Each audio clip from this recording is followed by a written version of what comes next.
Dr. Mason West.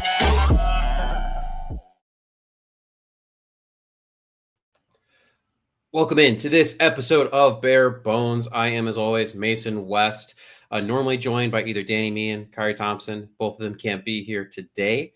We are going to do some mock drafts. This is the first installment that we're going to do for the season. There's going to be 5, 6 or so coming at you, different guests, which I'm very excited about. You can see that right here, boom, Bare Bones mock. It was very cathartic, I will say, when I got to edit this, because I got to, as you see, remove Matt Eberflus, bring in Ben Johnson, bottom left-hand corner if you're watching live. If you're listening to the podcast, we got some cool visuals, so you might want to always check out the YouTube video later or watch us live. But we also, like I said, have guests that are going to be doing this because you don't want to hear just me talk. That'd be ridiculous. So we got Quinten, my man Q, coming in here. Q, how you doing today? I'm doing good, man. I'm doing good. I always enjoy, whether it's on the show or watching you guys on YouTube. I always enjoy your intro. It's so different than what anyone else has, and I'm big on like just having something that's different and new and like testing the boundaries a little. And I love y'all's intro for that.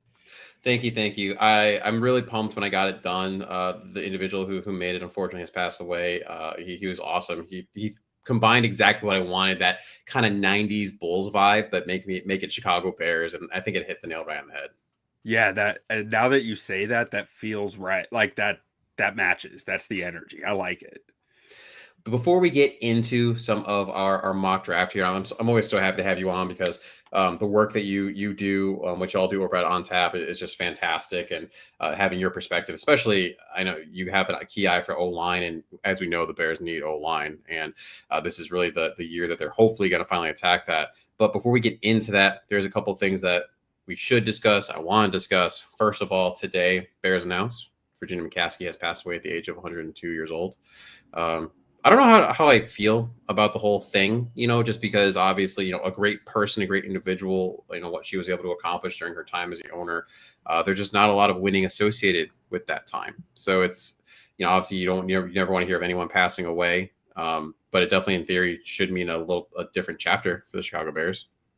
Yeah, it's I'm with you. I don't have any strong feelings either way besides just respecting the family and their time and their space, and there is a mourning process no matter how old someone is, and it's always hard. So that's kind of my main takeaway, is just I'm trying not to be disrespectful or anything like that, because I'm sure there are people out there doing that. But yes, generally, I don't think of Virginia as being someone who was really leading the charge with the Bears organization that much. It was just kind of maybe very, very, very general directional things, but it was in George's hands by now. So I kind of see that as maybe there's some structural things that might change coming up, some family drama, maybe about ownership, but we'll see where it goes. And we'll see. Every NFL team needs to have, by just rules in the NFL, some type of hierarchy of what's going to happen if things are going to pass onward, if someone passes away or things of that nature. So we'll see how that what happens there. Like you said, probably some structural changes. People have always talked about, will that shift in terms of selling the team, things like that. Who knows? We'll see as we get down the road here. But obviously we do just want to give, like you said, our condolences and nod to Virginia McCaskey, who was a big part of Bears dumb, even if she wasn't necessarily behind the wheel of it. The other one I want to talk to you about, because it's just interesting and it creates banter, and I'm sure people will just get pissy in the chat and comments later because I'm bringing this up. A couple individuals have requested trades. One I don't care about. Cooper Kupp, have fun, go somewhere else. Myles Garrett is also requested a trade in a very eloquently put statement.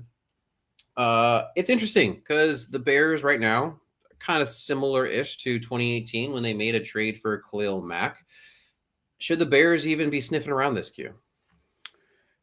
I think you have to, right? And I believe with Cooper Kupp, actually, I believe the Rams told him they were trading him. Yes. Not, it was, I don't think he requested, but with Garrett, absolutely, he requested. And I think, you have to do some due diligence, right? If you see Myles Garrett traded for a second-round pick and a future second in a few weeks, you're going to be kicking yourself because why didn't you check in on it? So I think you have to, but I don't think you are trying to set the standard for what the bid is. I think you're just sniffing around. You're not throwing an offer on the table necessarily. You're just trying to gauge what it's going to take to get it done, and then get back with your staff and your people in house all and saying, all right, is this reasonable? Do we think we're out on this? What do we think? Yeah, that's more or less where I'm at. I think the timing of it really matters, because I think if you're the Browns and you truly entertain the idea of trading him, you probably want to get it done before a lot of stuff happens, definitely before the draft. Because if you can have an idea of what your pick that you're taking, if you get draft compensation, which you should be, you want to know, I am picking now at, for the sake of argument, 7 in 2025 versus having this get prolonged. Because in the Khalil Mack deal, right, one of the reasons that the Raiders ended up trading with the Bears in particular over, say, the Packers, which was the rumor, was they thought that the Bears pick would be a better pick for them. You're playing the guessing game. Of course, the Bears went on to have a really great season, and that was not the case for the Raiders. Too bad, so sad. If you're the Bears, and if you do want to get involved in this, I mean, if it's me, I'm really, like you said, I'm making a phone call. I'm keeping my tabs on it, not really making any type of real move until at least free agency passes, right? Because you need to know who you have on the O line in particular. The defensive line is going to matter there as well. I feel much more comfortable, if I know I've signed my 2, 3, whatever starters, and then saying, okay, maybe I don't need pick number 10, and because this is what we've done in free agency. But that's my minimum I'm waiting before. But even in better off is if you can wait until after the draft, and now you're trading 2026 and onward picks. But I mean, who knows at this point, like what the Browns are going to try to push for. Yeah, I mean, and to kind of put that in context, like I think every team is saying that, right? Yeah. Every team. I don't expect someone to come to the table for Myles Garrett until free agency starts, at least, and they know they're missing out on their top edge target or whatever, a D-line target, whatever it might be, and they're saying, well, that seems a lot more intriguing now. And I think the Browns would be foolish to make a move before then, because no one's hand is pushed yet, right? No one's hand is forced at this point to make a move. Whereas after the top tier free agents are gone, there are teams who are desperate, and that's when you start getting the bigger offers. Yeah, absolutely. And, again, just kind of like you said, in a way, if I'm the Bears, I'm saying, hey, before you make any deal, just let me know what you got going on, what else you might need. And then if you are hearing some team is sending the Khalil Mack deal for the sake of argument, and I'm like, okay, well, thank you, but we're going to move on here. But you definitely want to at least be involved and in the know what's going on. Yeah. And speaking of which, I mean, if you get him for a second round pick, like Khalil Mack got to the Chargers, 3 straight Pro Bowls since that, like you do that all day, right? For a second round pick, that would be wonderful. I don't think that's realistic, but that would be great. Yeah, we just had to talk about it. We'll see what happens as this offseason progresses, but what we really do need to talk about at this point is our mock drafts. How it's going to work if you've seen us before, myself, Danny, Kyrie, when we come on these, we cannot repeat players. So if we take someone, Will Campbell and I take him right now, I cannot take him again. I'm going to say this all like multiple times as we do these, and someone's still going to complain, why did you not take this player? Because I've probably already taken them. I'm going to take them in the future. This is brand new mock. We're just going to kind of roll through this and see what we got.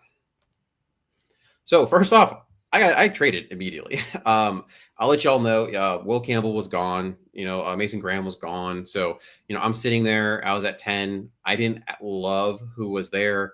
I got a call from the Dolphins. I got pick 13, a second round pick 48, and a 5th round pick this year. So I said, absolutely, let me move back 3 spots. I thought that was good value, and I didn't, like I said, didn't absolutely love who was sitting there at 10 for me.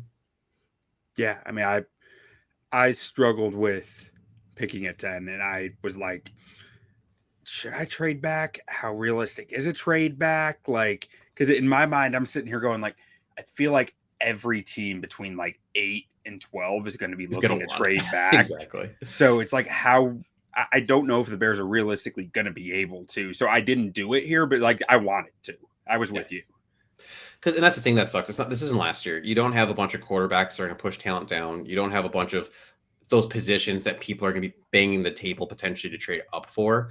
And you keep hearing this, some of the draft nicks like Dane Brugler and other ones are talking about where this person is a good value pick at, in the top 10 for this draft. And it's because if you took that player and you put him in some previous ones, they probably wouldn't be a top 10 pick. But that's where we're at. I mean, it's good to have a lot of picks in the top 50. It's not great to have a top 10 pick this year. So yeah, I've seen that doing my own grading. I think I only have 8 players with a first round grade right now out of like the 70 I've watched. So, and then granted, I haven't watched receivers or corners or safeties yet, but like that, it's not a great start. There'd be more than that. But as Q alluded to, he did take someone at pick 10, round 1, pick 10. We got James Pierce Jr., edge from Tennessee. Why'd you take this man here? Okay, so I did like 6 or 7 mock drafts this past Saturday, and this is the one that I landed on. I'm still actually sitting here kind of going, I don't know if I wish I did a few things differently, but I was like, that's the fun in this, right? You get some different names out there. But I kept running into this thing where it's like, okay, either James Pierce is still there and Ashton Jeanty's there and Will Campbell's gone, or it's Will Campbell or Ashton Jeanty. And man, I'll tell you what, more often than not, it was Will Campbell and Ashton Jeanty. And I don't know. I'm still skeptical of Will Campbell's ability to play offensive guard. Yeah. But to get back to the point, it was really hard for me to not take Ashton Jeanty unless James Pierce was on the board. Because when James Pierce is there, I know I'm getting a guy who can get a bucket when I need it. And that is so valuable in this league, especially if, we hope and pray Caleb Williams is everything that the prince that was promised is what we expect him to be, will turn into that. It's just as important as that, having a guy on the other side who can go make that play when you need it late in the game, because that's how you're going to make sure you win the game when you don't get the ball last. So to me, that's James Pierce. I turn on his tape. I see explosion. I see twitch. I see just change of direction and bend out the wazoo. Like, there is so much to like in his pass rush profile. You worry about his run defense because he's smaller. You can see the picture. He's pretty thin. But, man, a guy who can get that bucket is so important. And Dennis Allen was on the staff that drafted Von Miller. Like, there's a lot of talk about Dennis Allen loving these big, hefty edges, and he does. But I think he understands a special pass rusher when he sees it, and I think that's James Pierce. Yeah, I haven't gotten to James Pierce yet in my breakdown. I need to, for sure, just because I think I've pushed edge to the back to kind of the end of what I'm looking at here, because I'm just not convinced they're going edge in the first round. I don't know why. It's just this odd feeling that I have. So I've been looking, if I am looking at edge, it's kind of some of the later guys. I haven't gotten to like the upper echelon guys, but from the little I know about him, I mean, like you said, I mean, he's got flash, he's dynamic.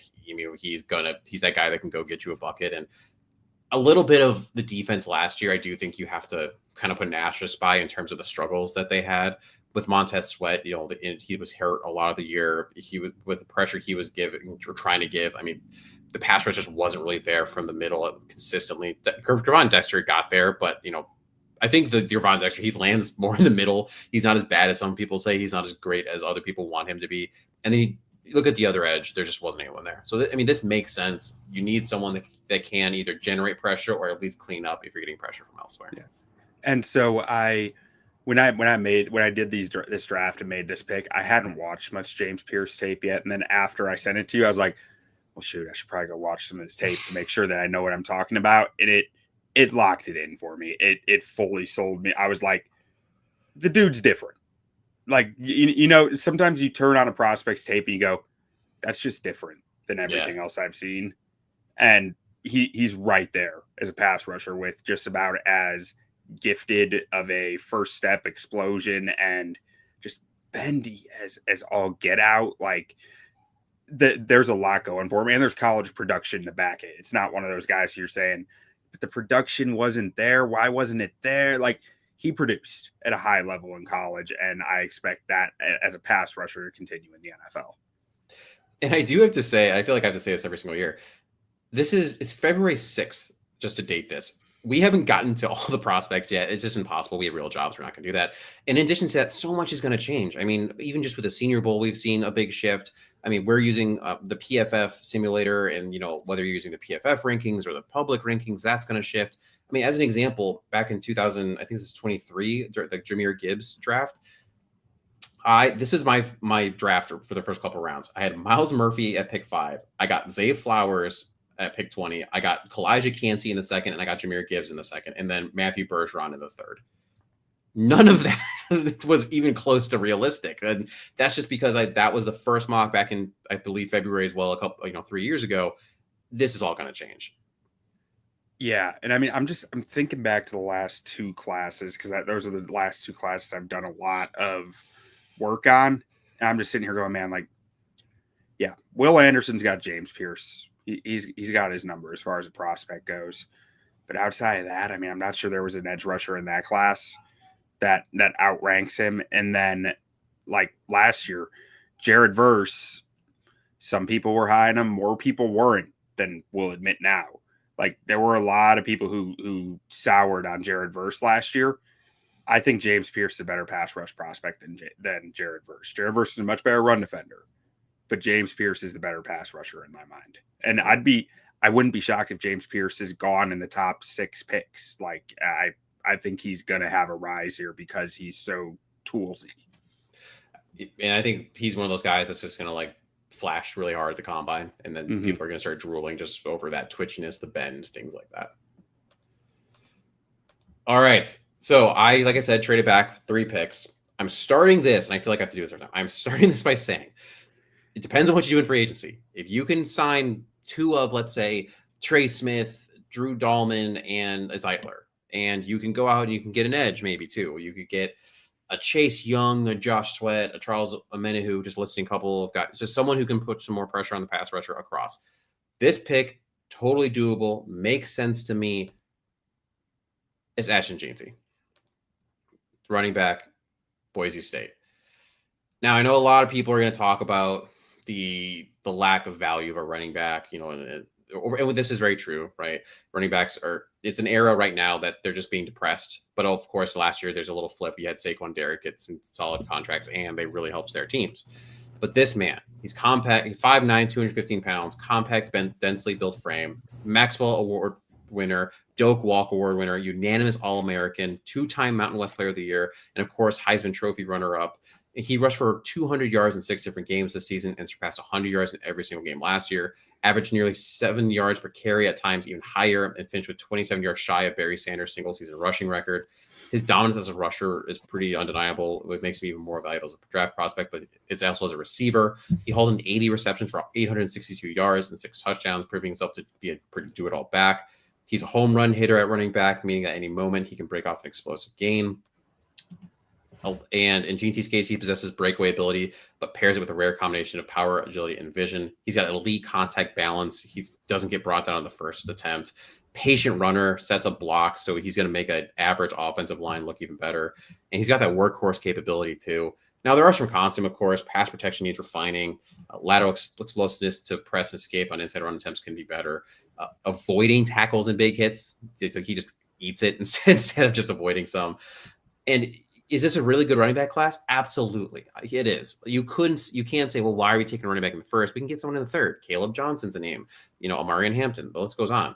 And I like those guys. Judkins, many of them will show up on future mocks of mine, and they'll be great running backs. Heck, you're going to have guys drafted in rounds 4 through 7 this year, and even undrafted free agents that in previous years would have gone higher. And some of these guys are very serviceable and well-rounded and have a clear role in the NFL. However, yes, Jeanty's not Saquon, but he's a 3-down, 4-down if Ben Johnson's as analytically driven as we think he is, all-around running back, that there is a gap, a true gap between him and a lot of these other running backs in this draft class that I think makes him an actual viable draft pick here at 13, especially, like I said, if you do certain things in free agency.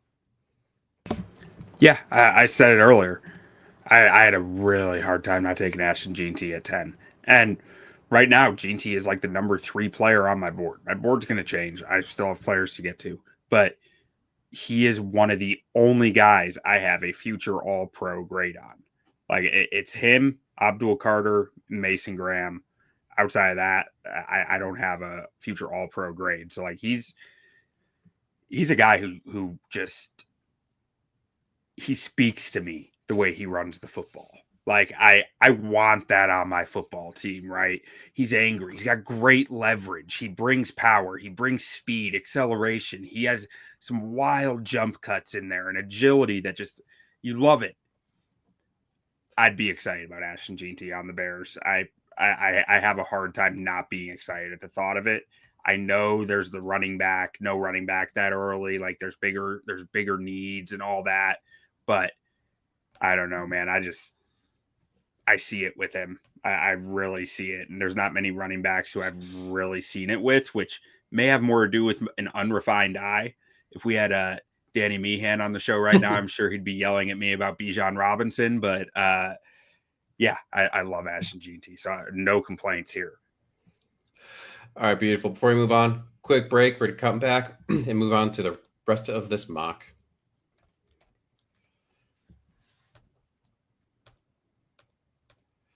All right, Q's back up again. Round 2, pick 41. Hey, look, someone in the comment is pounding the table for this man, Caleb Johnson. I hear you, but, chill a little bit. Why did you take Caleb Johnson here, Q?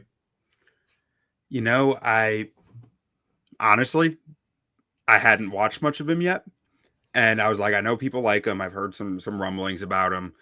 Sure, I didn't take Jeanty in the first, so I'm gonna have to attack running back somewhere in the second, maybe the third. I got impatient, said Caleb Johnson's there. I don't really like the way the stuff fell to me at 41. I think I actually trade out of 39, I believe. Maybe if I remember right, I think I did. But yeah, Caleb Johnson. After I did this, I went and watched more of him. There's stuff to like from a build aspect, from a like. He can fill that more knuckles role, right? For it to throw it back to like the Detroit reference of David Montgomery and Jahmyr Gibbs. Like that's something that I think Caleb Johnson can fill. And I liked his tape. I have to admit though, and I know Sophisticated Thoughts is not going to want to hear this. I was a little underwhelmed with his tape. So this is one where I was like, I might question the way that I did this draft, but I'm not upset with the pick. Like, I think he's going to be a good back in the league. I just wish he had a little more burst. That was where I was kind of like, after doing the draft and after watching the tape the other day, I was like, I'm good with the pick. I didn't love it anymore though, because I just wish that he had a little more burst. And I wish he ran up to his weight a little better. He has moments where he's really just plowing through defenders and like looks like Superman. And there's some moments where he takes a hit and he just, falls down and feels like way too easily. And that might be something that changes at the NFL. I think he needs to get his pad level a little lower when he's taking on hits and some stuff like that. But ultimately, I think he is a 3-down back. He's a guy who really a lot of similarities to David Montgomery from what I saw, but not quite as much of a just fiend at the point of contact that David Montgomery was. Like David Montgomery coming out of college was a fiend to bring down. And Caleb Johnson is a fiend sometimes to bring down. So like, I see it, I like it, but I didn't love it in hindsight. Yeah, I will, it's probably at some point take him in a mock. I like what he did. I would be happy if the Bears draft him, probably sometime in the second round here. I just, like you said, the long speed's not as good, not great. He's a very north-south runner, which is great because DeAndre Swift is not, and that's what I've complained about that all last year. But he does miss some cutback opportunities, and his route tree is fairly basic. You're not going to look at him as that receiving threat. But in the second round, that's fine. You have DeAndre Swift to be potentially a receiving threat if you're going to go for that knuckle sonic combo, like you were just kind of alluding to there. So that's why, I'm not anti Caleb Johnson. Right now, I'm just very happy sitting here with my draft having Ashton Jeanty. Mm-hmm. And there's even like a guy or two right now, like Amarian Hampton, I really like. He was gone. That was who I wanted. That's the thing. So, there's just right now, I wouldn't be mad at it. I just don't love it. Yeah. And to Sophisticated Thoughts comment here about his footwork was really clean. And some of this might be a little bit of adjusting to some of my previous takes. Who I loved coming out that didn't have the top gear, but had some of the cleanest footwork I'd ever seen was Najee Harris. Yeah. And it's been okay. It's been solid, but it hasn't been, he's never quite lived up to the draft billing. And so I think this was just this spot was a little rich for Caleb Johnson, was where I came after watching the tape and thinking through it again. I was like, I like the player still, but I think 41 was just a little rich for him. All right. This is what happened. I had these in the wrong order. That's why you did trade, but we'll talk about that in a second because I did have the wrong order. So I took at round 2, pick 39, Gray Zabel, tackle, technically, North Dakota State. 6'6", 305 pounds. He was a two-way starter on 3 state championship winning teams in South Dakota, also lettered in basketball and baseball. I love that. I love my multi-sport athletes. As a physical therapist, I think that's super important. By the way, anyone listening, if you got kids, make sure they're not doing just one sport. They need to be doing 2-3 sports for multiple reasons. If you need to ask why, shoot me a tweet and we can talk about it. Pat Mahomes is why. Perfect example. This may be too low for Zabel. I did this mock right before the Senior Bowl. He's exploded onto the scene. I'm really mad because I wish I had shouted my Zabel love earlier before everyone else started loving him. So I could have just had that as put that like feather in my cap. But, he likes to destroy the Senior Bowl. He's going to continue looking great. Going to the combine, he's going to blow that up. I'm just going to keep this simple. The dude is athletic, has natural power, patient as a pass setter and finishes, shows impressive lower half mobility and pad level, especially for someone that's 6'6", excels securing and climbing off combination blocks, fluidly redirects, and moves laterally to get to rushers. He's just a football dude. Starts at 4 of the 5 positions, and then he went to the Senior Bowl, showed that he can do center, where a lot of people are now, saying the slotting him into. He just really shouldn't be playing tackle at the next level for a variety of reasons. He can be a bit all over the place, bull in the China shop, but like his hands to be more consistent in the run game. He's got short arms for a tackle. That's the biggest problem. Just, we'll see what he measures. I can't remember what he measured out at, but we'll see the next time he gets measured. His combination of unteachable traits and intangibles paired with clear areas for growth, make him just a super exciting prospect with a high ceiling. He's that guy who what you're going to get and could potentially be a decade-long starting center. I'm now getting concerned that he's going to sneak into the end of the first round. And if the Bears wanted him, that you're now having to parlay like one of some picks to move up into the end of the first to get him. Yeah, I did some mocks where I traded back from 10 to like 29 and took him, or like 28 or something like that. I love Gray Zabel. As you mentioned, he's started at 4 of the 5 positions. He's played all 5. He has 17 snaps at center for what that's worth. But I love offensive linemen who have played all the positions. Those guys tend to have pretty good careers because there's so many ways they can slot in and so many ways they can get opportunities that they're going to get the reps to figure it out and have a good career typically, as long as they have the right mindset out there, that finishing mindset, that, not averse to contact. Cause I feel like that's something you just can't teach. He has that. He has that in spades. He craves contact, which is one of my favorite terms where I look for an offensive lineman. I want them to crave contact and no hesitancy at throwing their hat in the ring, right? He's got that.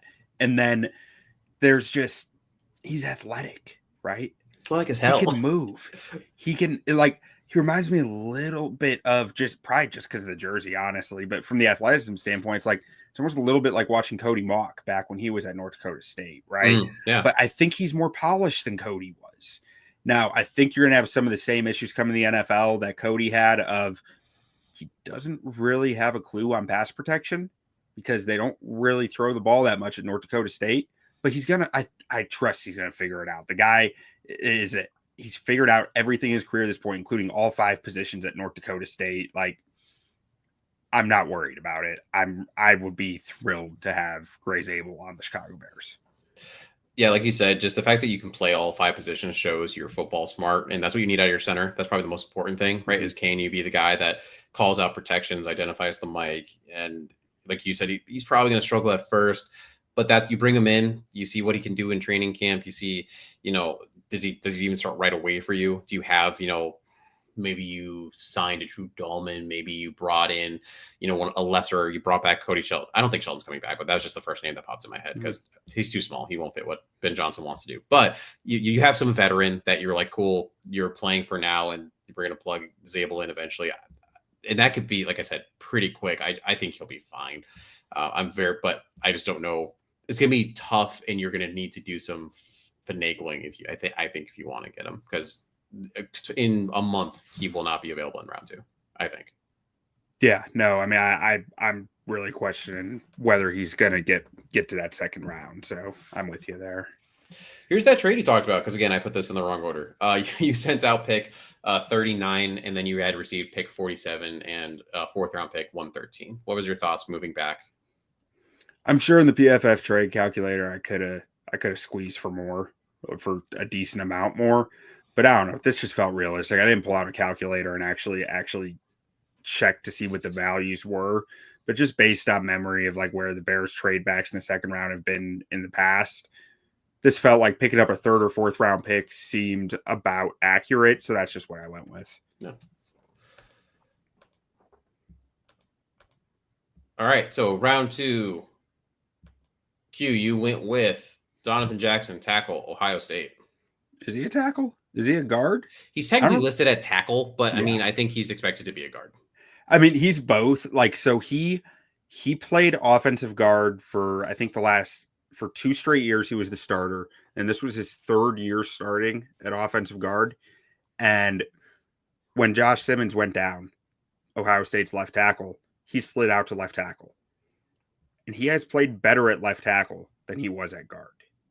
Like, he all through the college playoff championship game, he was playing left tackle for them and looking really good. He's got like 35-inch long arms, which it's bizarre that he never played guard or tackle before that. That's weird. The weird thing to me. Yeah. But I need to watch some more of his tackle tape. I've watched some of it and liked it. I do think he is somewhere between like pick 40 and pick like 70 range. That's probably a bit too wide of a range, but honestly, he's not getting out of the second round. A guy who can play tackle with the requisite arm length and the requisite athleticism doesn't get out of the second round. It's just like, I mean, Kingsley Suamataia went at pick 64 last year. Kingsley Suamataia sucked at playing football, but he had all the traits. Wanye Morris the year before, extremely unpolished. I was a big Wanye stan, but he had the traits. You have the traits, you're getting taken in the top 64 picks. That's what's going to happen with Donovan Jackson here. And I think Donovan Jackson is more polished than either of them and has more of a sure fit in the NFL because at the very worst, you know he can play offensive guard. You know he has a strong enough anchor to do it. You know that he has just the traits to go play with power, right? And that's something that I always talk about when you're talking about tackle moving to guard or anything like that is, does the guy play a game that's based on power or finesse? And Jackson is a guy who I think in his guard tape, if I'm being honest, something always felt a little odd.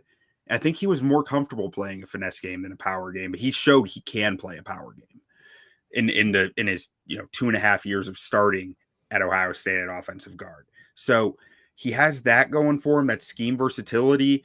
Positional versatility. I think he's scheme versatile too. I think you can throw him in any number of schemes, and he has the athleticism and the build and the power to be able to run just about whatever you want, which screams Ben Johnson to me, right? This guy does not have limitations on scheme physically. Footwork wise, his run blocking is a bit of a mess. It just is. Like, yeah. I think I don't see any reason why it can't be better. He has good enough foot speed. He has there's nothing on tape that says why his foot speed, or not foot speed, why his footwork and run blocking is messy. You have to just hope it's coaching, I guess. I'm sure that'll come through in interviews. It's not really a detriment to his game. He tends to find ways to be good enough as a run blocker, but it's like so much of his offensive guard tape felt like this guy can be dominating and he's not, and trying to figure out why he's not, because you see all these traits that are really good. And when he got to offensive tackle, it sure seemed like in the college football playoff, he was dominating a lot more. So I think that is the more natural spot for him. But to me, this is a no-brainer pick when you think about what I had on the board. Gray Zabel was gone. I think Wyatt Milam still might have been there, but I'm sitting there going, I have a backup plan for Braxton if Karan doesn't work out. I have a plan if Braxton does great, and I just need to keep playing this guy at guard. Like it fits in multiple different ways, and that's brings me back to the positional versatility thing that we talked about with Gray Zabel. Give the guy opportunities anywhere he can fill in, and this guy can fill in anywhere. Yeah, I know, like, coming out of high school, he was a 5-star recruit and ranked as the top guard, right, in that 2021 class. And it's just, when I've watched his tape, it's just very robotic in a way to me. And I don't know, it's like when he slid out to tackle, it felt like he had more space to do activities where he could actually, like, Yeah. it felt like move better. So So we I talk do, about yeah. sometimes, right? People will argue about, can you be too long at guard? Is that a thing? I think it is, and I think he's an example of it where he looked a little robotic, looked a little like just he works better with space than in the phone booth, but he's capable of playing in the phone booth at guard despite the length. And, like, when you have that versatility, we saw what Ben Johnson did with the Lions. We know that it's going to be different here for Caleb, but at the same time, when they would set up a play where now you have your extra your extra lineman reporting in, and you can move like how they did Penny Sewell to essentially play gigantic tight end right on the line. The more flexibility you have with your players, like, so if you have a Donovan Jackson, you can have him be that gigantic tight end, which is going to just change the dynamic of whether it's a run, a play action, etc. I mean, that's what you want. And you talked about Braxton Jones. I think it's hard to replace Braxton Jones just because for what you're paying him and what he gives you, like, it's great value. And he's not a bad tackle. He just has been hurt the last year, unfortunately. And so I think replacing him is tough, but using here a second round pick where now you have opportunity, you don't need Donovan Jackson to play tackle. He can play guard for you, so that if Braxton works this year, great. And if you decide, you know what, we don't feel like paying Braxton, and Karan didn't come along like we thought, all right, Donovan, get out there to tackle. Precisely. Like, that is the logic behind this pick here, aside from the profile, which I think fits the pick spot well. All right, next, round 2, pick 41 for me. I took, and probably honestly my least favorite pick right now, but it is what it is. I took JT Tui Malau. Hopefully I said it right. Sorry, JT, if you're listening to this and I didn't. Edge out of Ohio State. 2 Ohio States in a row here. 6'5", 269 pound. He has the size Dennis Allen wants, right? He would go on the edge with that mass and that power. JT has always been good at generating pressures. 32 his sophomore year, 37 junior, 31 senior. He showed progress each year during his time at Ohio State, going from 2, 7, 4, and then 9 sacks in 2024. Strength is his calling card. He can set an edge, turning rushers inside, walk over offensive lineman back, shrink in the pocket. His bull rush, long arm, and counters are very effective. High football IQ and instincts, quickly diagnoses plays, reacting to the offense. Durable player, has not missed a game in his college career, indicating the conditioning and resilience you want. On the negative side, speed and athleticism is not his calling card. His speed is not great. It's good. Combine I think is going to be big for him to try to show he can be a little bit more agile than what he shows on tape. I don't love his bend. His hip flexibility is just not something that he needs to do some Pilates. It's a problem. It is harder for him to get to the Q quarterback because of that in terms of the bend or the angle there. Pass rush plan can be inconsistent, often relies too much on power. You don't see a variety of techniques. And I think this is kind of what you see is what you get. I'm not sure there's a ton left to bring to the surface development wise, but I also think that the floor is pretty high with him. So he's a good football player, good ability against the run, good strength to hold the play and attack, and the traits of an NFL player that will serve a viable role, just not athletic traits of a 3 down going to, go get you a bucket like we talked about earlier with Pierce. I have him as kind of the Sam Hubbard role. Yeah, I think that's fair, and I think he's a very safe pick. Like, I don't think there's a lot of boom to him, but I also don't think there's a lot of bust. I think he's just he walks in the NFL and is a professional football player, and that's just kind of where he stays for years. It's like almost kind of like a Derek Barnett, maybe. Feels like kind of like a guy who might be a decent comp, a guy who's going to be able to set that power edge. And, I'm not against it. I think that there is value to having that guy who's just more like the, hard hat, lunch pail, go out there, do his job, get a few sacks along the way, get a few pressures a game, and move on. Like, there's one thing that stands out to him with me, and I haven't watched much of his tape from this year. I watched some last year going into the process, and he punked Olu Fashanu. big time, like 3-4 times in the Penn State Ohio State game last year. And one or two of them were late in the game with the game on the line. And that is something that you don't forget about when you see a guy do that. When he's in a big game, big moment against a guy who's supposed to be the top offensive tackle in college football that year, and he punks him as a pass rusher. Like, I'm not talking running plays, I'm talking pass plays where Olu's strength was. Like, that is, he showed, like you mentioned, that he lacks a plan at times. I believe to do that, you need to have a plan that has been progressed all throughout the game, and you have consistently progressed to this point where you're saying, okay, now I've got him where I want him. Like, so that is in big capital letters is something that I will remember with him coming into this draft. And sometimes that's what you need. You need just football players that you can plug in and say, I know you're going to do your job. And especially when you already have a Montez Sweat, and you're hoping that you can still get some growth from some of your young edges that you do have. That's why ultimately I took him here. I traded again. Look at me. So I traded away pick 48 and also a future 3rd round pick, and I was able to snag the Bills' 2nd round picks, 56 and 62. This isn't that realistic. I plugged it in, and apparently PFF let me do it, and I said okay, and I went with it. Now, I thought there was a one trade rule in this. We've gotten rid of that. I don't really care anymore. Okay. I probably wouldn't have done more than one anyways, because I feel like after one I had enough picks where it's like I feel like you can get a little trade crazy sometimes in these, and it's like, yeah, but you're not gonna use that many picks. So like, I think between guests and also the co-host being good about it, and then also just the fact where there was a couple of other rules broken too many times, it was like, you know what? If it happens, it happens. Yeah. Okay. But I got to pick again. Round 2, pick 56. I got Tyler Booker, guard out of Alabama, 6'5", 325 pounds. This is a massive, dense built individual with good arm length and very good play strength. 2-year starter at left guard at Alabama, run first, 60-40 run pass split, shotgun, RPO heavy, multiple run scheme offense. He is the constant leader at Alabama. You can't hear enough about it. Everyone just raves about him in the locker room and in the huddle. Explodes square off the ball in the run game with great pad level. Excels on down, pin, angle, drive blocks. Power and core strength to displace defenders and secure rush lanes. He can lead effectively and uses his large frame to swallow defenders on pulls. In pass protection, does a nice job playing square to limit pass rush options and box them into where his frame is stifling with his power and grip strength. Holds zone on bull rushes. On the negative side, he's not winning Dancing with Stars anytime soon. Very average foot quickness.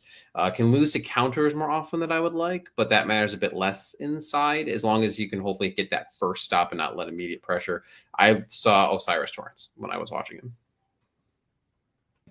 I think Osiris Torrance is a good one to throw out there for him, honestly. I think saying he has average foot quickness might be putting it nicely, but I was trying to be nice. It doesn't cost him that much, right? He's a power player who knows what he is, and he beats you with power. He's not a guy you're going to be asking to go pull around the tackle. He's not a guy who you're asking to run wide zone all that much. But you get him, you're running plenty of gap power concepts and just blowing holes open on the offensive line. Like, and that's what he does. That's what he's there for. Hands made of bricks. He just punches guys out of running lanes, and there's a lot to like in Tyler Booker's game. And this is this value. This is right where I have him. I have him as a mid to late 2nd round value, and that's right where you got him. So I think that's a great choice right here, and fills a need, and it lets Ben Johnson get into some more of his bag with the power run concepts. Hey, I'm signing, Trey Smith in free agency. I'm drafting Zabel, Booker. I got G&T. We are going to grind some people out. Yeah, love it. And I love the leadership aspect he brings to the table. With that other pick that I was able to snag from the Bills, we're staying big here. Alfred Collins, defensive interior out of Texas. I figured Q would like this one. 6'5", 320 pounds. He was overshadowed by the likes of Byron Murphy and T'Vondre Sweat, but that's because they were very dang good. And I think that's also why Alfred didn't get the recognition he deserved. Finished with 22 tackles, 2 tackles for loss, 2 sacks, and 2 pass breakups, playing a crucial role in Texas' run in the college playoff. Physical profile and length flashes out the wazoo. This guy is flash, flash, flash, explosive get off for his size, showcasing his ability to shoot gaps, disrupt blocking schemes, heavy hands, scheme versatile. He can 2-gap or 1-gap technique with multiple alignments. NFL caliber athlete. I mean, high ceiling with rare physical traits that can't be taught, presenting significant developmental upside. On the negative side, a bit awkward when he pass rushes, kind of like a little bit like Bambi, get lost in the sauce and double team sometimes. Not as refined. He's a little raw with some of his stuff, but he's a project in that way. Relies more on brute force than refined hand usage at times. And footwork, I would like his play recognition to be a bit better, but I think that'll come with some time in the NFL. And he kind of lunges a lot when he tackles. I'd like him to just swallow people, but again, you can't teach the athleticism and the size, and he just eats people from the interior. This might be a hot take. I wouldn't be shocked if he goes in the top 40 picks, maybe even to the first round. I mean, I love this guy. A defensive line coach. I know he's not the Bears defensive line coach. He's an assistant or an advisor or something, but a guy like Bill Johnson will have this guy foaming at the mouth and killing people on Sundays. Like when I watched his tape, it was like, oh my God, the run D, like, oh, this dude is, it's like the juggernaut, man. No one can get through him. Like, but then you see his pass rush reps and you're like, why are you trying a spin move? Your strength is not a spin move, my man. Your strength is your strength. Just bull rush this dude. You are so much more powerful than him, and you had leverage, and you try to spin move? Like, an NFL defensive line coach didn't have this dude eating on Sundays as a pass rusher. I'm confident about it. I mean, I see shades of Javon Dexter in his game, but I like the physical tools more than I did with Dexter even. So I'm a big fan of his. I love this pick here. Yeah. See, when you get the for a defensive or offensive lineman, when you get that little gold thumbs up, it means you did a good job. So I'm happy with that. All right, we took the same player, round 3, pick 72, the only player that we matched. Out of Bowling Green, tight end, Harold Fannin Jr. Why'd you like Harold? Because he's not going to be there at pick 72. Oh, God, no. Absolutely not. I was like, I was sitting there trying to be as realistic as I could with it. And I was like, Harold Fannin Jr.'s there at 72. I'm taking him. I have to. I can't pass on him. I think he's going top 50, pretty much a lock. Like, this dude is, his tape reminds me a lot of a guy like, God, who was it I comped him to? Yeah, I'll figure that out later. Either way, he's such a good receiver, man. Such a good pass catcher. And he's never going to be an inline tight end. Like, I don't think he's going to add the mass. You could probably talk more about that in an informed way than I could just speculating. But, I mean, his receiving, this dude put up like, 1,500 yards this year at the college level. In his 2 games against Power 5 opponents, he combined for 270 yards. He carried Bowling Green to the very end of the game against Penn State, the same Penn State team that went deep in the college football playoff. Like, he was doing it against, it didn't matter who lined up against him. This dude was making plays. He's a tight end who ran wildcat quarterback, lined up anywhere you could catch the football. Inline slot, wide, wildcat. He rules. He's just awesome. He's going to be a good pass catcher at the NFL level. He has a finishing demeanor as a blocker. I don't think I don't think he's ever going to be an inline tight end because I don't think he'll add enough mass to really be a significant blocker on the line of scrimmage. But as an F back, as a U tight end, as a wide receiver out on screens, he's a difference maker as a blocker in that aspect. And he wants to block. He's willing to block, and he has fun putting someone in the dirt. And you can't say that about everybody. So I'm a big fan of Harold Fannin. I think you talk about him, and you actually talk about like Elijah Arroyo, one of the other high-profile tight ends in this class. I think they can add a bit of mass, but I don't know that you even necessarily want him to. You want him to add just enough where I think I'm so glad you said that role. The Kyle Juszczyk, just Swiss Army knife role, where is there a player or two you throw him in line? Sure, but that's not where you really want him to live. Yeah, Isaiah Likely is what I comped him to, and that's kind of a similar role where it's like he's not the inline guy. That's Andrews, and Likely is the movement guy who's getting those move blocks outside and getting opportunities in the pass game off of it.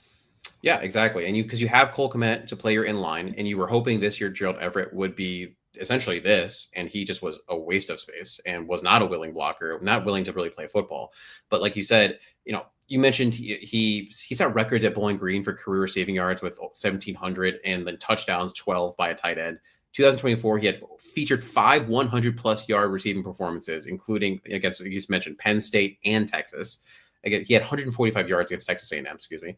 Against Old Dominion, he set the school single-game tight end record with 193 receiving yards. We mentioned everywhere he lines up, big threat vertically, makes plays after the catch, loose hips, ankle flexion, technically sound perimeter blocker. I think he needs a little more help closer in, but that's really not where you're wanting him in terms of that blocking. Matchup nightmare. I will say you could look at this as a counter pro. Depends how you want to look at it. He's like a funky athletic. There's some weird things. Like there was that one clip going around at the Senior Bowl, or it's kind of like it was like you burned the linebacker. That was so great. The way you did it though, it just looks really awkward. The only reason I put that in the con section is you're hoping there are some people that are funkily athletic and it leads to injury. One that comes to mind is, and he isn't this person, and it's gonna piss people off that I say this name. But I have never seen someone fall more awkwardly than Adam Shaheen, where it's just like that just looks like it hurts. And saying every once in a while he just has a route, he has a fall where it's like you did it, but it looks like it hurt you that you did it. So I'm hoping that, getting into an NFL weight room and also, doing some stuff outside. I like it with some mobility work and some like long controlled motions that can clean a little bit of that up.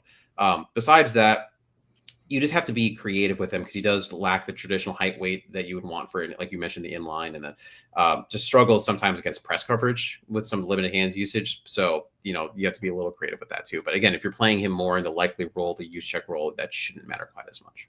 Yeah, and I don't worry too much about physicality issues for guys who show that they have that dog in them, and that term gets overused, but like that show that they are not averse to contact and they are willing to dish it out. Like if I see a little bit of issues with physicality and routes on tape with those guys, I'm like, they'll figure it out. They're physical players. It's the not physical players who I worry about that with. Yeah. He to me fits so much of what the creativity of what a Ben Johnson would want, but also the mentality that Ben Johnson would want. Yeah. But he will not be there at this pick.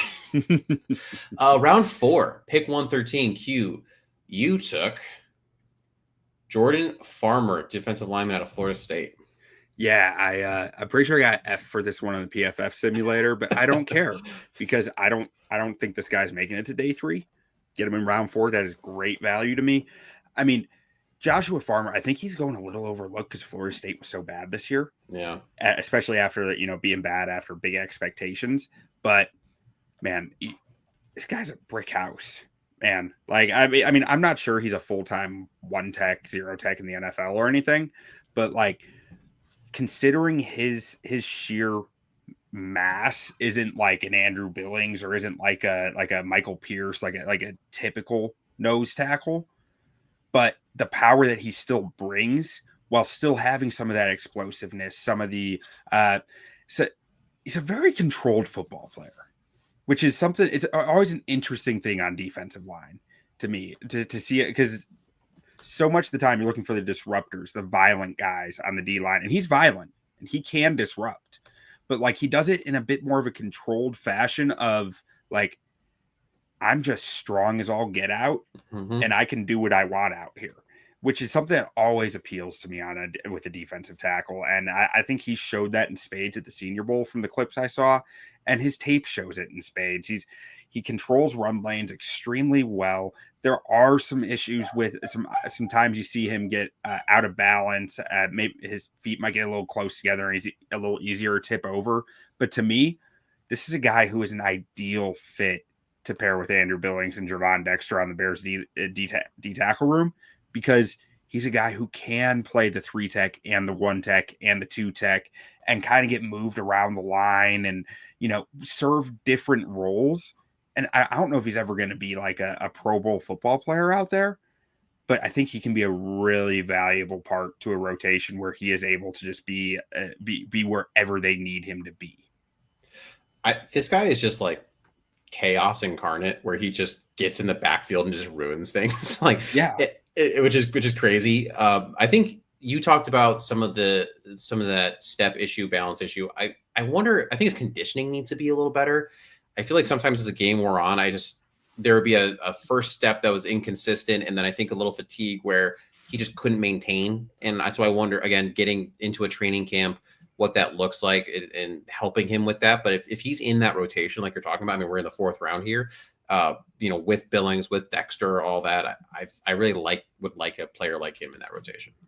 Yeah. And as you're saying that, I wonder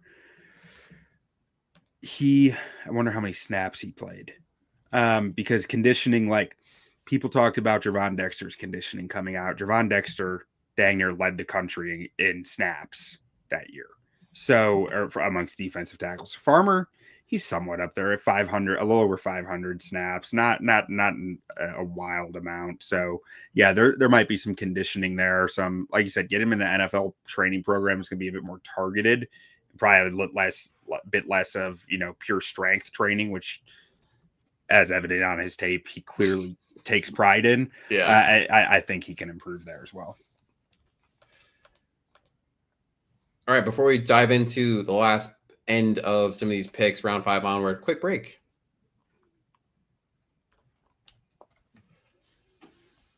All right, we back. Round 5, pick 148. I snagged Braden Swinson, edge out of LSU, 6'4", 250 pounds. Spent his first 3 seasons at Oregon before transferring to LSU for 2 years in a breakout 2024, leading the Tigers in tackles for loss with 13, sacks with 8.5, and quarterback hurries with 12. Strengths: quick first step, speed, athleticism, change of direction, has the speed to bend, dip his shoulders underneath offensive tackles, turn the corner, get to the quarterback, can also counter with some quick spin moves and demonstrates a strong repertoire of hand techniques, high motor and effort, hand counters, functional strength, toughness. The concerns, he can choose some better rush lanes. As a pass rusher, he occasionally takes a direct path through the offensive tackle rather than attacking the edge, which you'd like to have some more opportunities there. Clean up some of the techniques setting the edge and a little bit of the strength right at the point of attack. But, earlier I got JT, who is my strong, just solid bull through people. With Braden here, a little more speed, a little more athleticism, someone you're hoping to potentially develop. And he was a late bloomer. And you're wondering, is that flash in the pan, is that going to continue, hopefully progressing, or, was that a 1-year thing? Yeah, I haven't actually watched much of him, but I just pulled up over at our Building the Board project. We make videos for every prospect, and we put them out on Twitter, and we pair them with our scouting reports over at ontapsportsnet.com. And a little shameless plug there, but so I just went to CFC Bears Steve Letizia's video as you were talking to look it up, and he's got a nice little shoulder dip. He's got some speed off the edge. I mean, I could see this being a pick that works out. That makes sense. Nice little hump move there. Like, yeah. There's some stuff to like there. Plus, and I just like LSU. They look cool. So give me more LSU players on the Bears. Yeah, it's always easy to like LSU with those like colors. They always just look clean. The football players from LSU just look more athletic. They look wearing those colors. That dude is like long as all get out, man. That is, yeah. All right, you're up, Q. Round 5, pick 148. You didn't get Zabel for center, so instead you got Seth McLaughlin, center, Ohio State. Yeah, and the guy I was really trying to target, who I missed out on, was the center out of Georgia. What was his name? Jared Wilson. Oh, I think he went in the like 4th round in mine. But next best thing I thought was Seth McLaughlin. I mean, he seems like a solid offensive lineman. There's not a lot that stands out on his tape, if I'm being frank. It's just, he does a lot of things right. Doesn't really surprise you with much. Doesn't make a ton of mistakes though. So it works out. It's pretty, I think that there is potential for him to have a real starting future in the NFL. You can see in this picture, his frame, he has a build that Ben Johnson will like. I always say in the NFL, there's 2 types of centers. There's the undersized guy who can move like hell, and there's the oversized guy who can't move his feet. And he's closer to the oversized guy who can't move his feet, but he can move a little. Like so he can, like, we're not talking about like a Bradley Bozeman here, like he can actually move his feet some. And I think that'll play well in Ben Johnson's scheme. I just think he's one of the centers that I've watched who truly fits some of the versatility that Ben Johnson wants in his run game. So to me, it was an easy pick once Jared Wilson was gone. I don't know if you know this or not. Do you have an inkling or a feeling towards looking at centers and success in the NFL? Is that a position that you found doesn't really matter the round that you're taking? It's more of like the scheme and just kind of what happens once you get to the NFL, or is it like some of the other positions where, yeah, like you really should be in that, I don't know, rounds 3 and 4 versus rounds 5 through 7 and to have a higher chance of hitting on a center? I think if you're taking a guy in the first 2 rounds at center, they tend to work more often than not. I would say, I mean, obviously you have your like JMS, John Michael Schmitz, who's been rough in New York, or like the guy the Packers took over the Chiefs center, which is still funny to me, over Creed Humphrey, which is still hilarious, with Josh Myers, I think it was, who didn't really work out. But for the most part, if you're drafting a guy in the top 60, they tend to be starting caliber centers in the NFL, which isn't a super high bar, but like, I don't know. I think that there's really something to developing late round guys and even undrafted free agents at center. Like you can take a look at the Cowboys last year. They had a guy starting center for them who Brock Hoffman, I think it was, undrafted free agent. They've been grooming him for a few years, and he looked pretty solid. Like they knew he fit what they wanted there, and they took the time and put in the time with him to make it work because he had the body type that they wanted. Yeah. And you look at the Broncos. The Broncos started someone I've never heard of. It's hard to do that, but they started someone I'd never heard of this year at center, who they'd just been kind of bringing along since last year when Sean Payton got there. Like Luke Wattenberg, maybe? Yeah, Luke Wattenberg. Yet Broncos line was good this year. Like they had no issues. So I do think a lot of it comes down to scheme. I think last year the Bears were asking their center to do a bunch of things that he really couldn't do. Just wasn't built to do. Yeah. So like that, when you're putting your center in that position, it's going to make them look unplayable, right? When they're being asked to do things that they're not capable of, or shouldn't be asked to do, because it's like, maybe they can do this once in a blue moon. But I think a guy like Ben Johnson gets that from everything he said. And we won't know until we see games on Sundays, because we all know he had an outstanding O-line in Detroit. Yep. They could do just about whatever he wanted them to do. But from what he said in this press conference, it sounded pretty promising that he's a coach who understands that the offense needs to cater to the O-line just as much as the O-line needs to cater to the offense. I mean, simple enough, the fact that he highlighted as politically correct as he could, this O-line sucks and needs to be better. Mm-hmm. I have a hard time believing you're going to roll into next year not improving this O-line. I mean, he's not pretending like, oh, they're having the hubris to say, no, I can just fix this O-line with my scheme. Like, no, we need more Jimmys and Joes. Yeah. Well, I mean, I thought he took a direct shot. I mean, I didn't.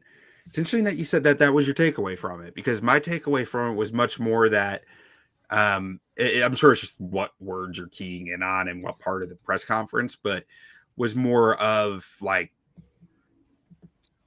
the O-line doesn't exist on its own. The O-line exists within the coaching and within the offense. And that's something that the Bears hadn't done. Like there's some players that aren't playing as they should, and then there's some coaches who are not elevating the players as they should. Yeah, right. Yeah. Because, I mean, so I don't know how to take it. Now we're on a tangent. I didn't mean to do this because we're running long, but take Darnell Wright. Like, he has not played up to what I think a true like top 10 pick should be. He hasn't been bad. He's been solid.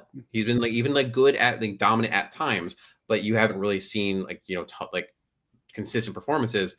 Is that currently a Darnell Wright issue, or is that a coaching issue? Yeah, I don't know. Me and Ron Luce have talked about that over on Bears on Tap, where it's like, we love Darnell Wright. We think Darnell Wright has done well, but we think he could have done better last year. And we assume it was coaching scheme that held him back more, or I shouldn't say held him back, but didn't help him rise to the occasion, I guess, of where he could have been last year. Oh, coaching matters. Who knew? All right. Round 5 for me. Pick 151. CJ West, defensive lineman, Indiana. I did this pick for a couple different reasons. One, I wanted some more interior depth. Two, friend of the podcast does represent this man. And number 3, I would love a West Bears jersey. So, that all works out. 6'2", 317 pounds. CJ West brings an interesting mix of production and some limitations to the NFL conversation. After starting 35 games at Kent State, he had 110 tackles, 19.5 tackles for loss. He transferred to Indiana for that final season. Played in all 13 games, got 42 tackles, 7.5 tackles for loss, 2 sacks, and a forced fumble, 1 fumble recovery, and a pass breakup. Cool.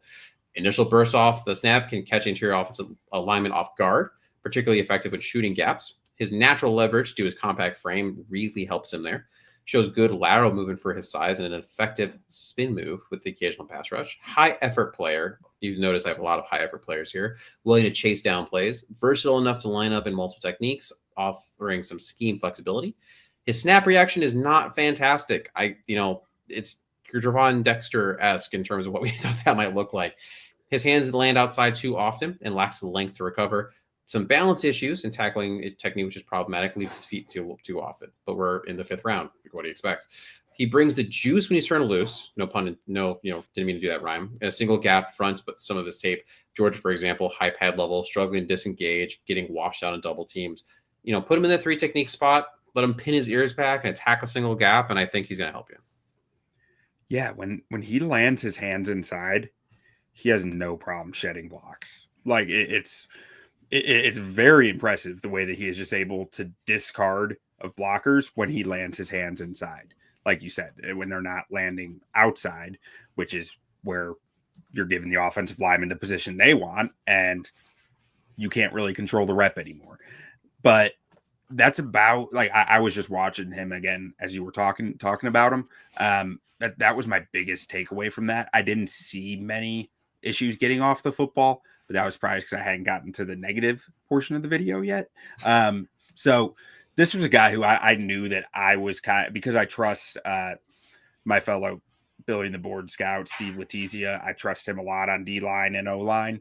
And I know that he has talked up CJ West to me. I haven't had the chance to actually watch much of him yet, but I know that he said that he's a guy who he thinks could really fill in for Billings at times and be a nice fit within the Bears rotation. So he was a guy I was targeting if I didn't get Josh Farmer. And you absolutely need to have a true backup for Billings. We saw how bad that defense fell off when he got hurt. Ben Johnson talked about it, like how they had a plan for Billings, and that when he was there, that was an issue. So you need some multiple bodies in all reality that are going to be able to fill in, whether it's within a game where Billings just needs a blow, or they're unfortunate if there is an injury. We have to see how he's going to come back from that pack. Yeah, it was when Billings went down. I remember saying in that post game, like, it'll be interesting to see what Ryan Poles does here. It'll be very telling of what he thinks about Matt Eberflus, if he goes and finds a nose tackle or not. And we saw what happened. Yeah. All right, you got round 6, pick 197, Jimmy Horn Jr., wide receiver, Colorado. Had to pick this picture with that gold grill he's rocking there. Why take Jimmy Horn? Because why not? It's the 6th round. The dude's fun. The dude takes the top off defenses. Like, why not? 6th round pick. Take the fun guy.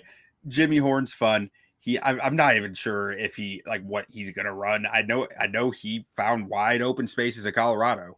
Like, I know I heard his name a lot. And hey, you need a deep threat. You need a guy who's going to be able to block. I think Jimmy Horn might be able to give you that. So worth a shot. I think he's expected to run somewhere probably like 4.3, 4-ish. And if you look back, I mean, Florida Class 8 state champion, state title in the 4x100 meter relay. And so it's a speed guy. So far, and asterisks on this because we just talked about issues with coaching staff. Tyler Scott has not been the speed guy you wanted. Also just drops footballs. I mean, that's just football. Mm-hmm. Catch the damn ball. So you need a speed guy. And at this point, Keenan's not going to be back. I'm sorry if I'm breaking anyone's hearts here, but he will not be back. And so outside of Rome and DJ, you got to have someone to take the top off. If he runs a 4.3, he's going before the 6. Round 6 for me, pick 197. Hunter Wohler, safety, Wisconsin. You need more safety depth here. Whether it's Brisker's injury issues, I think he'll be okay. I'm just from what I've been hearing with this concussion stuff, but but you still need more depth here. Kevin Byard, we'll see what happens there if he sticks around or if he gets potentially a cut. I don't think he will be, but if he is, you need more here. You need to develop some safeties just to have in the pipeline, whether it's for special teams, things of that nature. So 6'2", 215 pounds, first team All Big Ten in 2023. An NFL scout said, Hunter Wohler is a senior safety prospect who boasts an NFL frame, instincts and coverage, and quality run defense to make an impact as a box defender. He's got the size and build you want, impact run defender, good at open field tackling, instinctive defender, thrives near the line of scrimmage. Wohler impacts the run game from multiple positions, nickel, deep safety, and big nickel/dime linebacker. Reliable open field tackler, like I said. Wisconsin would often walk him down on the edge of the D-line where he operates as an edge setter. Plays with his hair on fire, chasing down maximum effort. Sideline to sideline range speed is not fantastic. Hip stiffness, doesn't shed great against the run. You can get swallowed up at times. Sufficient athlete, lacks the range to play a single high safety. So you're really not going to be able to double dip with him. But overall, he's a strong safety in the NFL. Creative and aggressive defensive coordinators are better for him, I think, as a low hole defender playing close to the line of scrimmage. So he's kind of a perfect sub for Brisker. Yeah, I mean, that all sounds like it's a strong fit to me. I haven't watched any of him yet, so I can't speak too much. You didn't get to Hunter Wohler yet? Yeah. No, not quite. Not quite. That was more, if that was my pick, it would have been more of that's a cool name kind of pick. So I'm not going to lie, for these end ones and just pulling the curtain back for people, like, I mean, no, I'm not sitting here having watched 200 prospects and like, man, I'm picking you over you because of what I saw on tape. In this round, it's kind of like, I know they need a safety. I'm going to pick the safety. Let me watch a game or two. Oh, that was cool. Which honestly, I love your strategy of how you do it with this show, of like you are doing a mock and then going and watching the guys and being like, because you're gonna, and the way you can't repeat, you're gonna end up crossing so many guys who are going to be potential fits for the Bears, that and getting a really strong idea of where they could go with each pick and what does and doesn't make sense. Yeah, exactly. And as someone, again, who's a full-time job that takes about 50 to 60 hours in my week, that's what I can afford to do time-wise. Yeah. All right. I'll do mine again real quick here. Round 7, pick 235. Daquan Felton, wide receiver, Virginia Tech, 6'4" and quarter and weighing 216 pounds with 33-inch arms. I went big. Biggest pros are his size, ability to release and catch radius, physicality and size, as that's what he does. He's a really good run blocker. It makes him effective stock blocker to contribute in the run game or on wide receiver screens. I expect him, people are talking about him running in maybe the 4.42 range. Against man, he displays a bunch of awesome release techniques, unique tempos to keep corners off balance. He has a pretty limited route tree. Despite his size, he is able to eat cushion really well and threaten vertically. Speed helps stack cornerbacks and out press coverage. Sells routes with head fakes, body movements, shuffling of his feet to mask his break. He has no issue playing through contacts. Living in the contested catch space can be a bit scary, but that's what he'd be, I think, really good at. Overall, not top end. He's got top end burst, is not great. Has a short stride, surprisingly, for his size. So that's a little odd, and he does not show great yards after the catch. His production has not been consistent. Concerns remain about his ability to create separation with that lack of burst. He's also limited after catch, like I said, but I mean, he has a gear that flashed against Stanford as an example. And so there's stuff you can build on. I think he'd be really good. Again, going back to what Ben Johnson's done in the past. I mean, he'd fit into that big wide receiver that's going to block for you. And, you scheme up an occasional dig route for him kind of thing. And in the 7th round, I mean, I don't know what else you can really ask for. Yeah. I mean, that all sounds like it makes sense to me. Gets you that bigger bodied guy who can, fit in Ben Johnson's scheme. And I love that your picture here has my guy number 5, Josh Farmer, punching at the football behind him. Like that's just that's on brand. We're just going to assume Josh missed and Daquan scored a touchdown here. That's just to help my story. All right, your last pick, round 7, pick 235. Bring us home here with Dante Schrader Jr., safety out of Maryland. Look at that. Safety's almost back-to-back. Yeah, I think we both got to the late round, said, oh, crap, we need a safety. Need a safety here. This was a wow, that's a cool name pick. And I love Maryland athletes. Like, yeah. It feels like every draft class, there are Maryland players who are underlooked or overlooked, under scouted, underappreciated, who go on to do well in the NFL. And I'm counting on that happening again with Dante Trader Jr. When I look at his draft profile, because I haven't actually watched the tape on him yet, but it's Bleacher Report's giving him a 3rd round grade. So I think I got good value here. And he sounds like a guy. They talk about him as a safety who can excel in zone and bring a lot of physicality in the run game. This, to me, this is your Jaquan Brisker backup plan. Like that. That's when I look at his draft profile, I say this is what you have if Jaquan Brisker goes down again. Something that, because I saw you sent me this and I didn't know anything about him, so I looked him up a little bit. The thing that stood out that I just absolutely love: multi-sport athlete. Played lacrosse at Maryland as well. I played lacrosse in high school. I played in college, so this spoke to me. But I think between the sports athlete intelligence that you need to play multiple sports at the collegiate level, especially, first of all, if you're one of those people in high school, and I'm going on my little rant here, and your 3-sport athlete was you did indoor and outdoor track and field, get away from me. It's the same sport. It's insane that counts as 2 separate ones. But the fact that he played football and lacrosse, 2 very physical, very different sports, and was able to do it at the collegiate level, I think that's special. That's very cool. Not that he's going to be, I mean, it's a 7th round pick, like potentially 3rd round, maybe if the projections actually work out here. But that just shows a cerebral player. I think you need that at safety.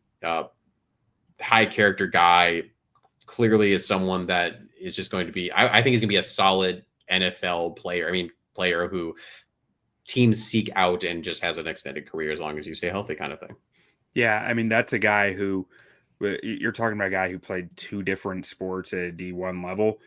That's high mental. Like that guy had to think through a lot constantly, was always busy, never had free time. Like, that's a guy who's going to put in the work at the NFL level. So I'm glad that you found that, Mason, because that makes me feel all that much better about my 7th round pick.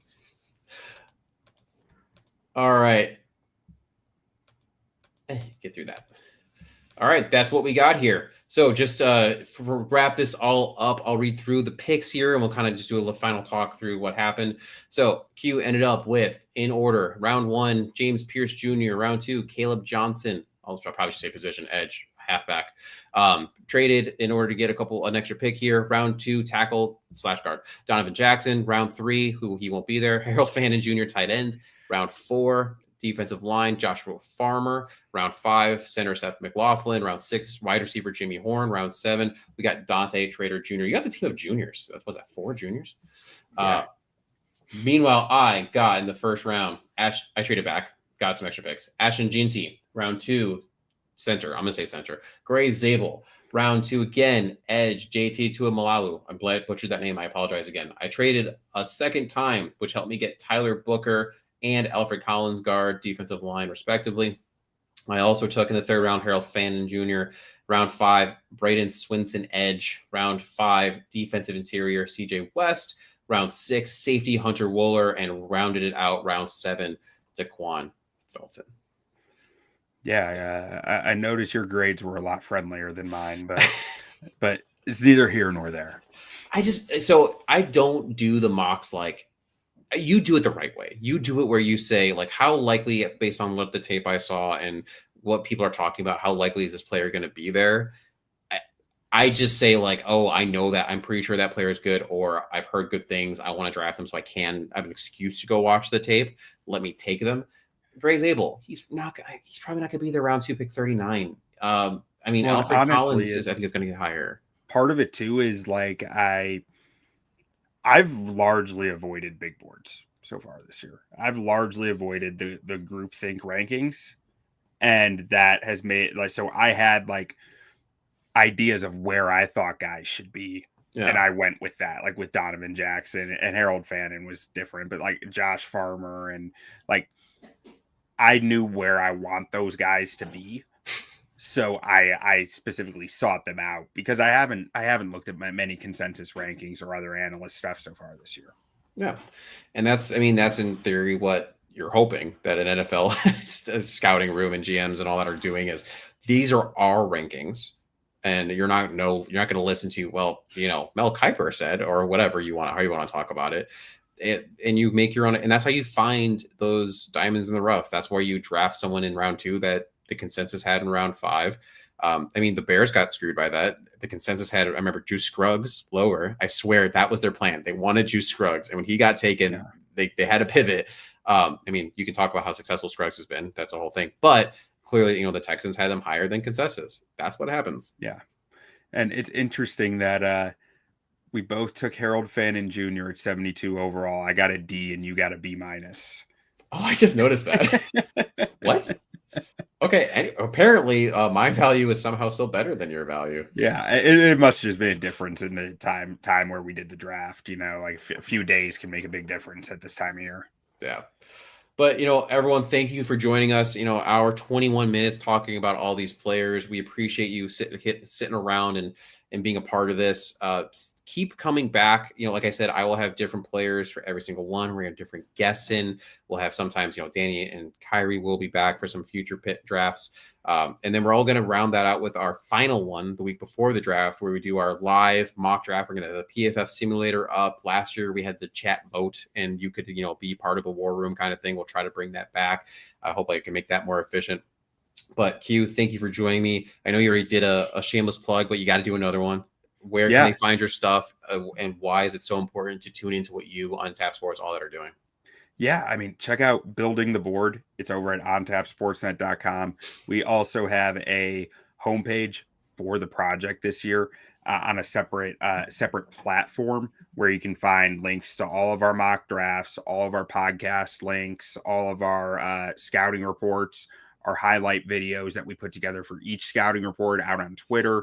There's links for every single one of those. You can actually watch us start building our board, and we'll start getting rankings in here as we actually get those posted, and it'll be just a live draft board that we're updating. So it's linked on my Twitter profile up at the top, pinned there at BuckHisStats. You can find it.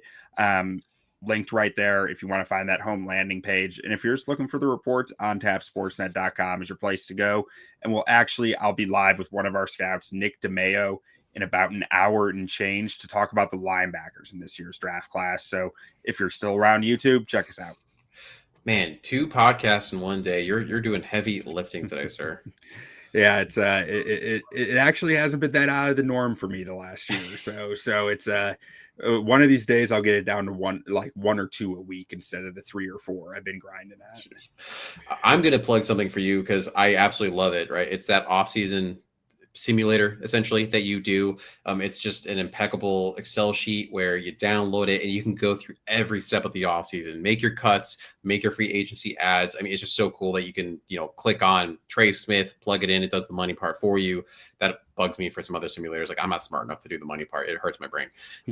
You do your draft through whatever simulator you want, PFF, etc. Plug that in, roll through, and it gives you, a grade, essentially how good your off season was and if the Bears are going to win the Super Bowl. Obviously, every year I've won the Super Bowl based on what I use it, but it's one of my favorite parts of the off season is what you doing that. So I have to plug that. Yeah, I completely forgot about that. I'm looking to put the final touches on that Monday after the Super Bowl and hopefully have it out by Monday evening. But I hate to break it to you, Mason. If you're below the salary cap, it says Super Bear Super Bowl. No, I thought I was just such a good GM. Come on. Yeah, that's right. I mean, we can just go with that. That's fine. Hey, you know what? I'm just gonna keep patting myself on the back and pretending like I know what I'm doing here. All right, folks. Thank you all for joining again. You keep tuning in, and if you like what we're doing, please, it does help. It sounds silly. I always used to hate when podcasts said this, but like, share. If you're listening on Twitter, watching on Twitter, go to the YouTube page and like it, share it with someone, tell a Bears fan to peek into this. It helps us a ton because if we can show we got more listeners and people that care about this, we can get more sponsorships. We can do more cool stuff instead of me just doing stupid, PowerPoint presentations that sometimes are out of order because I'm doing this all myself. So yeah, just, please share this in any way like that you can, review, etc. It helps a ton. Ratings mean everything to the algorithm. Oh my God. It's crazy. All about the algorithm. Yeah. All right. Bear down, everyone.